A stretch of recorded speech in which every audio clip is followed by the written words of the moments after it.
Hello dear student, स्वागत है आपका एक बार फिर से हमारे यूट्यूब चैनल पे। लास्ट क्लास तक मैंने आपको व्युत्क्रम अनुपात का नियम समझा दिया था, ठीक है।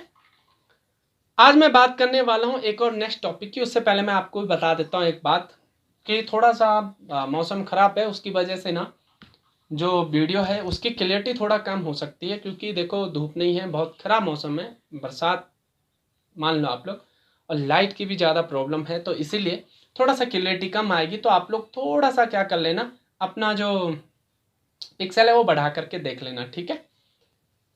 हाई जो आपका है एचडी में देख लेना, थोड़ा सा 360 पिक्सल पे देख लेना जो भी है, ताकि आपको बोर्ड अच्छे से दिखे, ठीक है।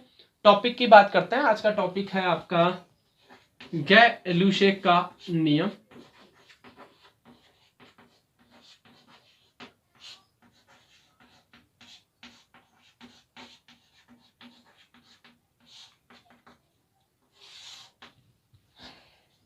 गैलुशेक का नियम जनरली मैंने आपको पहले भी कहा है कि मैं स्टार्ट करता हूँ एग्जाम्पल के साथ, ठीक है, क्योंकि आपको पहला एग्जाम्पल थोड़ा सा समझ में आ गए, फिर आपको डेफिनेशन समझ में आ गए, तो दोनों चीज़ें ना आपके जल्दी इजीली आपको समझ में आ जाती है। लेकिन आज ना मैं आपको क्वेश्चन से स्टार्ट करूँगा। अब आप सोच रहे होंगे सर पढ़ाया नहीं, क्वेश्चन पहले दे दिया। हाँ बिल्कुल, क्वेश्चन मैं पहले दूंगा आपको, और आप उसके बारे में कुछ मत सोचना, ठीक है।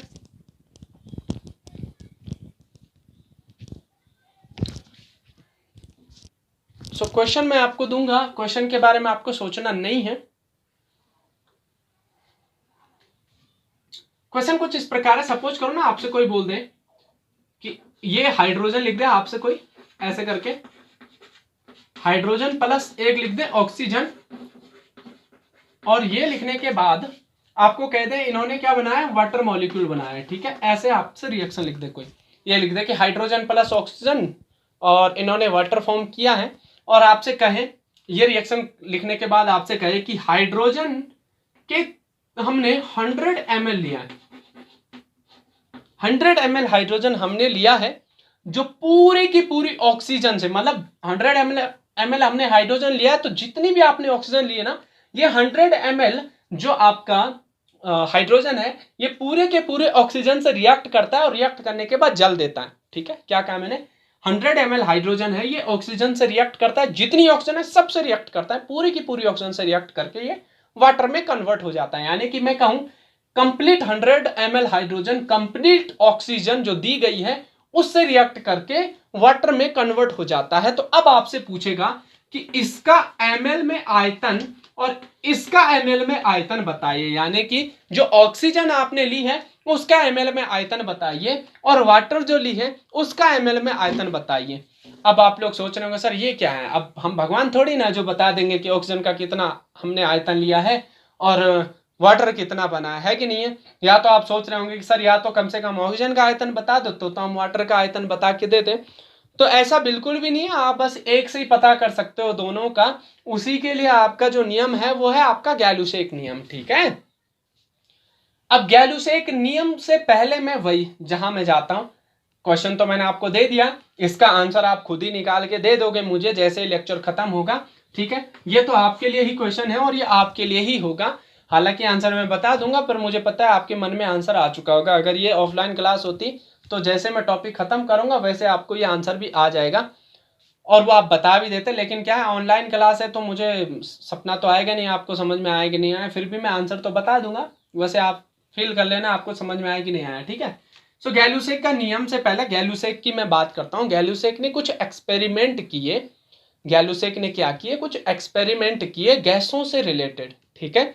तो उसने क्या किया, जो एक्सपेरिमेंट किए तो उन एक्सपेरिमेंट में ना इसने कुछ क्या पाए, कुछ फैक्ट पाए इसने, और वो फैक्ट मैं आपको बताने वाला हूं। इसने क्या किया कि जैसे इसने ना हाइड्रोजन गैस ली, और हाइड्रोजन गैस के साथ साथ एक कंटेनर में इसने हाइड्रोजन गैस ली, जितना भी वॉल्यूम था इसने एक वॉल्यूम लिया हाइड्रोजन गैस का। ये प्रैक्टिकल बता रहा हूं मैं, ठीक है, ये थ्योरी नहीं बता रहा हूं मैं, ये प्रैक्टिकल बता रहा हूं। और अगले टाइम में ना इसने ऑक्सीजन गैस ली, ठीक है। हाइड्रोजन गैस और एक कंटेनर में ऑक्सीजन गैस ली, और उन दोनों को इसने मिलाया, मिलाने के बाद जो प्रोडक्ट बना वो वाटर बना, ठीक है। यानी कि हाइड्रोजन और ऑक्सीजन गैस को मिलाने पर क्या बना है, वाटर बना। तो जब इसने प्रैक्टिकली ये चीजें देखी, तो प्रैक्टिकली ये चीज देखते समय इसने क्या देखा कि हाइड्रोजन का ना 2 इकाई आयतन, ठीक है, हाइड्रोजन का 2 इकाई आयतन इसके 1 आयतन के साथ या 1 इकाई आयतन के साथ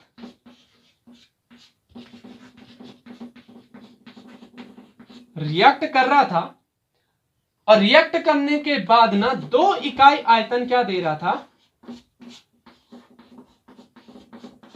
H2O दे रहा था। ठीक है, मतलब कुल मिला के मैं बात ये कहूं कि जब गैलुसेक ने प्रैक्टिकल किया तो प्रैक्टिकल में इसने देखा कि हाइड्रोजन और जब ऑक्सीजन आपस में रिएक्ट करके वाटर देते हैं तो जितना वॉल्यूम इसने हाइड्रोजन का लिया, जितना आयतन इसने हाइड्रोजन का लिया है, उससे आधा आयतन तो ऑक्सीजन इसके साथ रिएक्ट कर पा रही थी। मतलब ये था कि हाइड्रोजन का अगर आपका 100 ml या 200 ml ले लेते हैं, 200 ml अगर हाइड्रोजन गैस हम ले रहे थे तो 200 ml hydrogen gas complete react हो जा रही थी केवल और केवल 100 ml ऑक्सीजन के साथ, और फॉर्म कर रही थी 200 ml H2O। It is a practical method, theory के वे में नहीं कह रहा हूं मैं, अभी मैं केवल आपको प्रैक्टिकल समझा रहा हूं कि जैसा कि मैं प्रैक्टिकल करूं और मैं क्या करूं कि हाइड्रोजन गैस का 200 ml ले लूं और धीरे धीरे इसमें क्या करूं, मैं ऑक्सीजन डालूं और ऑक्सीजन के साथ ये रिएक्ट करता जाए, रिएक्ट करता जाए, रिएक्ट करता जाए, और एक टाइम पे मैं देखूं कि हाइड्रोजन गैस कंप्लीटली समाप्त हो चुकी है और वो पूरा का पूरा वाटर में कन्वर्ट हो चुका है। तो उस समय मैं देखूं कि इस कंटेनर, देखो एक कंटेनर था, इस कंटेनर में माना कि मेरे पास 100 ml ऑक्सीजन गैस थी और इस कंटेनर में मेरे पास 200 ml क्या थी, हाइड्रोजन गैस थी, और मैं इसको धीरे धीरे इसमें डालता रहा, और जब मैंने देखा कि ऑक्सीजन गैस कंप्लीट हो चुकी है और यहाँ पर हाइड्रोजन गैस भी कंप्लीट हो चुकी है और ये दोनों के दोनों कन्वर्ट हो चुके हैं H2O में, तो मैंने एक प्रैक्टिकल देखा कि अच्छा हाइड्रोजन गैस जो है ना ये, फिर मैंने फिर दोबारा प्रैक्टिकल किया कि इसके 100 ml लिए और इसके 50 ml लिए और इन दोनों के आपस में रिएक्ट करवाई, तो मुझे यहाँ पर 100 ml क्या मिल रहा था, जल मिल रहा था। तो इससे मुझे एक बात तो पता चल जाएगी क्या, कि हाइड्रोजन का जितना आयतन मैं ले रहा हूं उसका आधा आयतन मुझे ऑक्सीजन की जरूरत पड़ रही है और उसका जो हाइड्रोजन का जितना आयतन है उतना मुझे क्या मिल रहा है, जल मिल रहा है। ठीक है, तो ऐसे ही क्या किया गैलुसेक ने, प्रैक्टिकल किया और प्रैक्टिकल से वो देखता गया। अब ये तो इसने देखा, ये देखने के बाद अगर मैं आपसे कहूं कि इसका जो रेशियो बन रहा है, अनुपात बन रहा है, वो कितना बन रहा है, आप खुद देखो भाई। अगर हाइड्रोजन 200 ml है तो मैं कह सकता हूं ये 2 इकाई है, रेस 2:2, 1 इकाई है तो 1:2 क्या हो जाएगा, 2।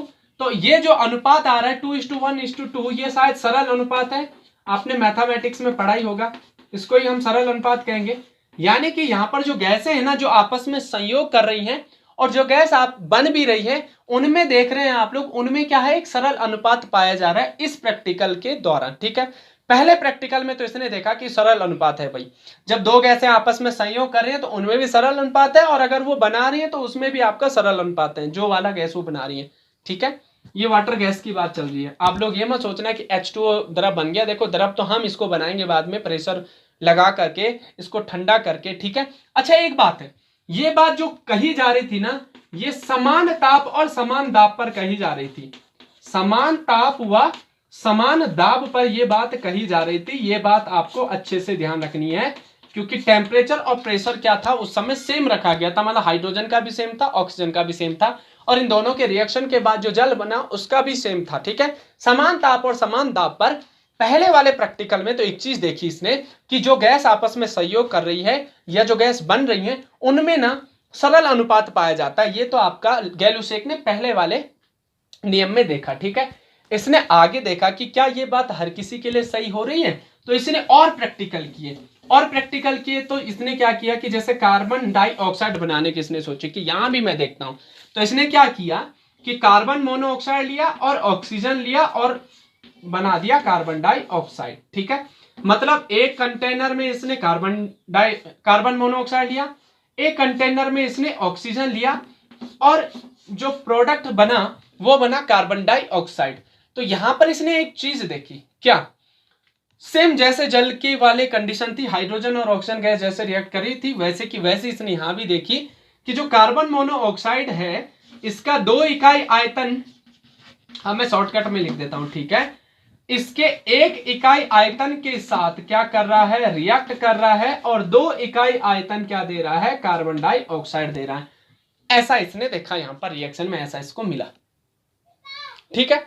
सेम जैसे हाइड्रोजन ऑक्सीजन रिएक्ट करके H2O दे रही थी, वैसे की वैसी ये रिएक्शन देखी। मतलब ये कि 200 ml carbon monoxide 100 ml oxygen के साथ रिएक्ट करके 200 ml क्या दे रही थी, आपकी कार्बन डाइऑक्साइड दे रही थी। तो इसने देखा कि यहां पर जो रेशियो बन रहा है 2:1:2 ही बन रहा है।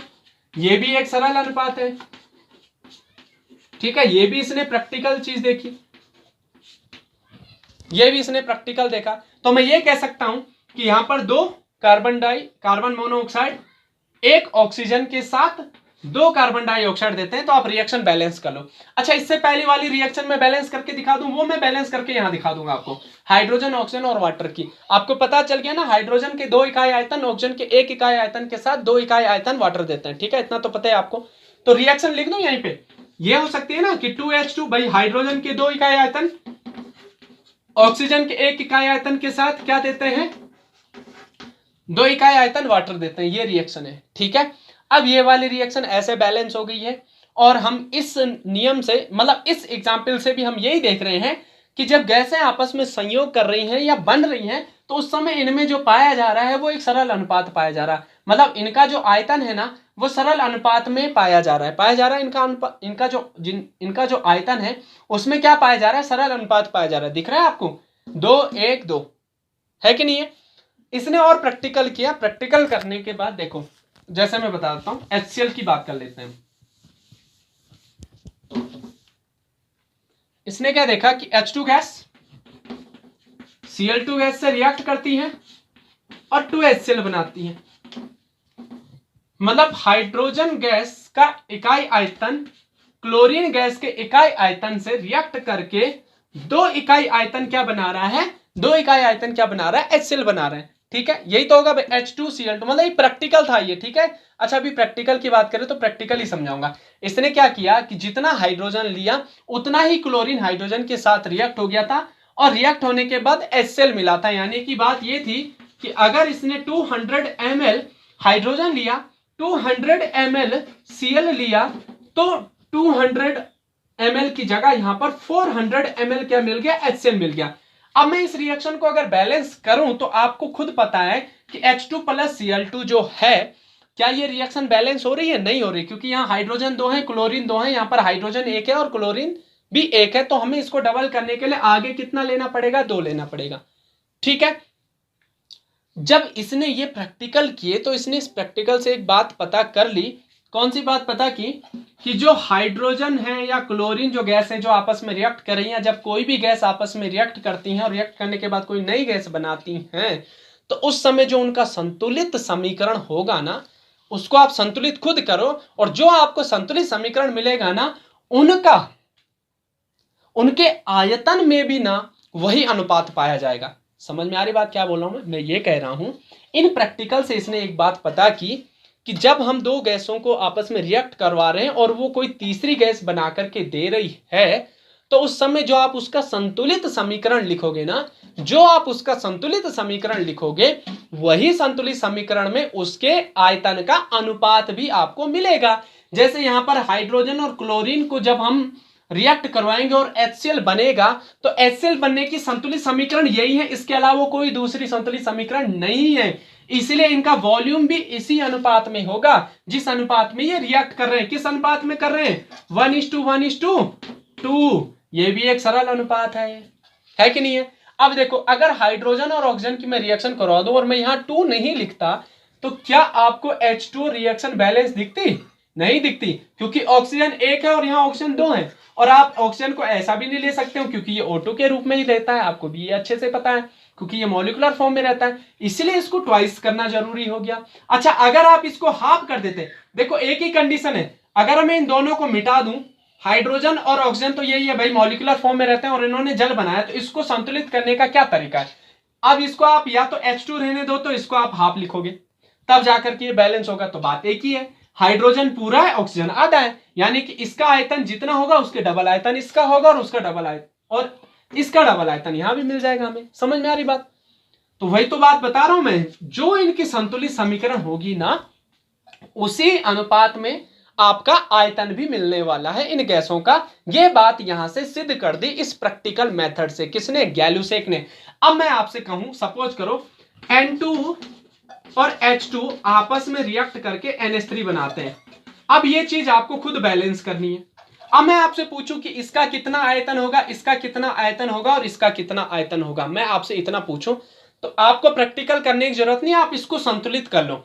अगर आपने 10th क्लास में अच्छे से पहला चैप्टर पढ़ा तो आई थिंक आपको संतुलित करना आ जाता होगा। समीकरण को कर सकते हो ना? कैसे कर सकते हो भाई? अगर ये N2 है तो इसको 2 होना जरूरी है कि नहीं? क्योंकि यहाँ नाइट्रोजन 2 है, यहाँ नाइट्रोजन 1 है, तो मैं ये लिख सकता हूं कि N2 अगर है तो नाइट्रोजन को 2 लिखना जरूरी है, तो इसको 2NH3 लिखना जरूरी हो जाएगा। अब जैसे आप इसको 2NH3 लिखोगे हाइड्रोजन 6 हो जाएंगे, 3 दूनी 6 हो जाएंगे, जबकि हमारे पास हाइड्रोजन तो 2 ही है। अब 6 हाइड्रोजन करने के लिए यहाँ 3 लिखना जरूरी है, तो ये 3H2 हो जाएगा। हो गया रिएक्शन बैलेंस। अब हम बता सकते हैं ना कि इसका 1 आयतन, इसका 3 आयतन और इसका 2 आयतन, यानी कि 1 आयतन अगर नाइट्रोजन का 3 आयतन किससे रिएक्ट करेगा? हाइड्रोजन से रिएक्ट करेगा, तो 2 आयतन हमें क्या मिलेगा? NH3 मिलेगा। बात खत्म। यानी कि 100 ml N2 300 ml हाइड्रोजन से रिएक्ट करेगा और कितना प्रोडक्ट देगा? प्रोडक्ट देगा आपका 200 ml NH3। और इसमें भी क्या पाया जा रहा है? सरल अनुपात पाया जा रहा है। तो अब आप अच्छे से गैलुसेक का नियम समझ गए होंगे। क्या है गैलुसेक का नियम? यह कहता है कि समान ताप और समान दाब पर जब गैसें आपस में संयोग करती हैं या बनती हैं तो उनका आयतन में क्या पाया जाता है? सरल अनुपात पाया जाता है। ठीक है, उनके आयतन में क्या पाया जाता है? सरल अनुपात पाया जाता है। देखो, जब गैसें आपस में संयोग कर रही है, बन रही है, तो उनका जो आयतन है ना, उस आयतन में क्या पाया जा रहा है? सरल अनुपात पाया जा रहा है। यहां भी देखो सरल अनुपात पाया जा रहा है, यहां भी देखो सरल अनुपात पाया जा रहा है। पाया जा रहा है कि नहीं पाया जा रहा है? मतलब कुल मिलाकर के बात यह है, अगर हम प्रैक्टिकली इस चीज को देखें और हमें क्वेश्चन सॉल्व करने हो तो हमें यह चीज पता होनी चाहिए कि रिएक्शन को बैलेंस कैसे करते हैं, उसके अकॉर्डिंग हम उसका आयतन निकाल लेंगे। अब देखो, यहां से आपको क्वेश्चन समझ में आ गया होगा कि अगर 100 ml हाइड्रोजन कंप्लीटली ऑक्सीजन से रिएक्ट कर रही है तो कंप्लीट ऑक्सीजन से कितना ऑक्सीजन हमें लेना पड़ेगा? 100 ml के लिए हमें ऑक्सीजन कितना लेना पड़ेगा? आप खुद सोचो।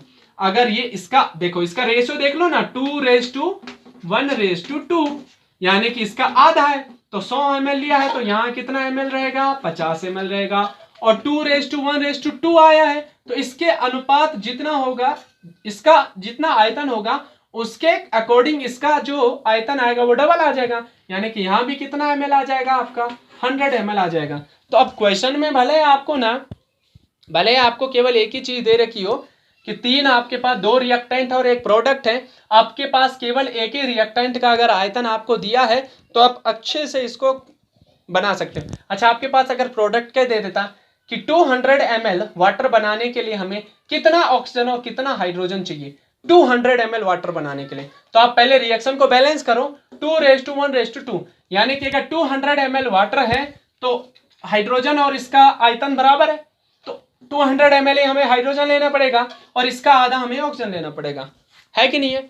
तो अब आपके लिए इजी हो गया ना ये क्वेश्चन सॉल्व करना। अगर इस टाइप के क्वेश्चन आपके पास आते हैं तो आप कर लोगे ना।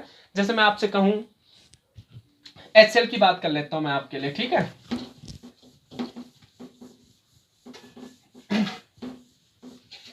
अच्छा, गैलुसेक का नियम समझ में आ गया ना?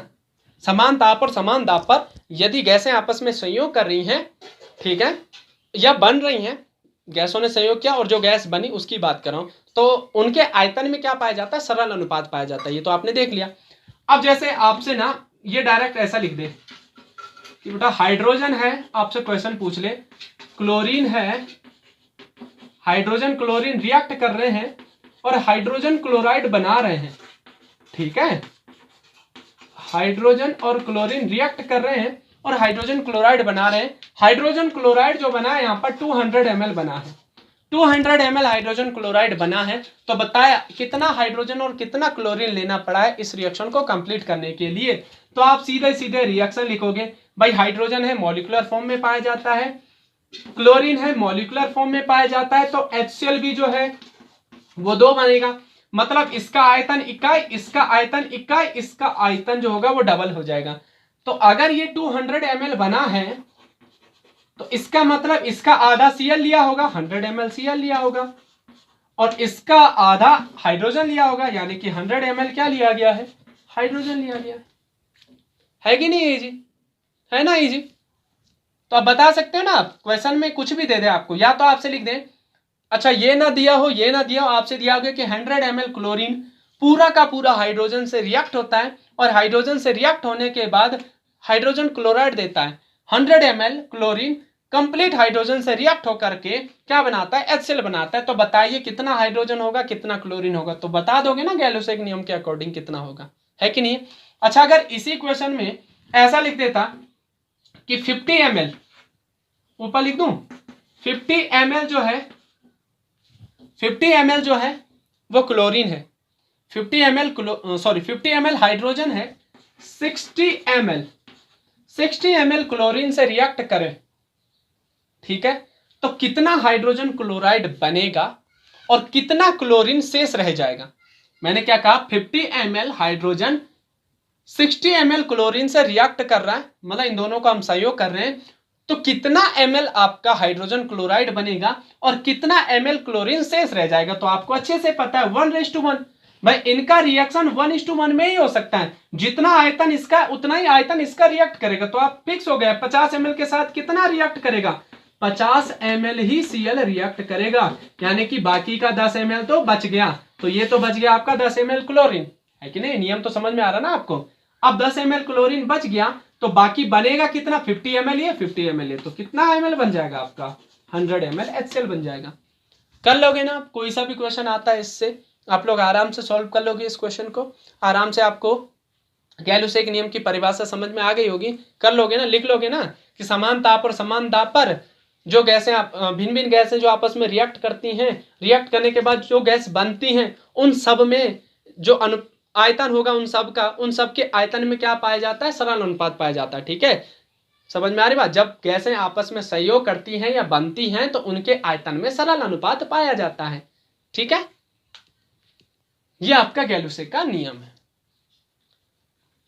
अब एवोगैड्रो का नियम जो है वो मैं आपको क्या करूंगा, नेक्स्ट लेक्चर में समझाऊंगा, क्योंकि एवोगैड्रो के नियम समझाने से पहले आई थिंक मुझे मोल कॉन्सेप्ट समझाना बहुत जरूरी हो गया, क्योंकि एवोगैड्रो का नियम आपको तभी समझ में आएगा जब आपको मोल कॉन्सेप्ट समझ में आएगा। ठीक है, तो वैसे मैं कोशिश करूंगा कि पहले मैं मोल कॉन्सेप्ट के बारे में थोड़ा सा इंफॉर्मेशन दे दूं आपको, क्योंकि मोल कॉन्सेप्ट समझाने में ना पूरा 1 या 2 क्लास लग जाएंगी, थोड़ा डीप है उसमें बातें।